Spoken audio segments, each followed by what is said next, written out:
Hi everyone, welcome to NCAPPS, How to Survive Change That We Did Not Ask For. Today we are joined by Nicole LeBlanc, who is the Person-Centered Advisory and Leadership Coordinator for NCAPPS.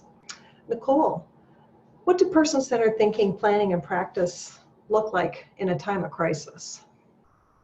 Good question. In my opinion, I see this public health crisis as an opportunity to move away from segregated settings to smaller, more individualized services and supports. This pandemic presents an opportunity to take a more in-depth look at how technology can be used to support people in distance capacity or remotely.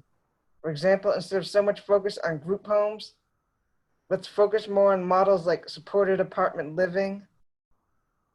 Explore how we can use various forms of technology like safety connections, life alert, and rest assure that can reduce the amount of direct in-person assistance for certain things.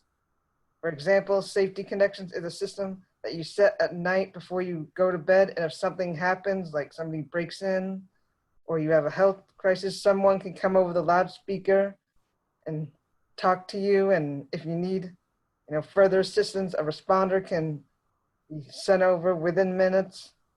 It costs less money than 24/7 shared living.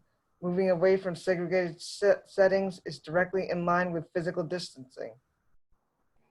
That is true, and there's certainly lots of ways to support people using technology, for sure.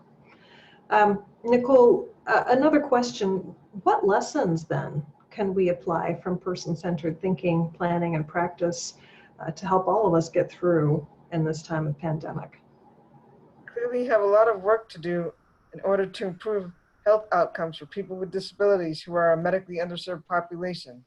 We need to especially focus in on attitudes about ableism that devalue the lives of the disability community. All lives matter. This crisis shows why we need to devote more effort in supporting adults with disabilities to prepare for emergencies and ensure the community can accommodate our needs during a major crisis like this.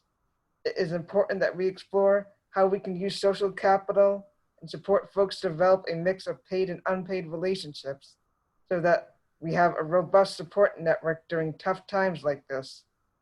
Safety planning and emergency preparedness is a great need that is clearly lacking in our society. We need to continue to fight to end stigma and ableism about disability. In the area of employment, hopefully this pandemic will make more businesses open to seeing teleworking as an accommodation for people with disabilities in the workforce and embrace it in general. So true, Nicole, and I think people are really on their way to doing that. Well, thank you for joining us, and I really appreciate you sharing your thoughts. Thanks, Welcome Nicole. to be on your show today.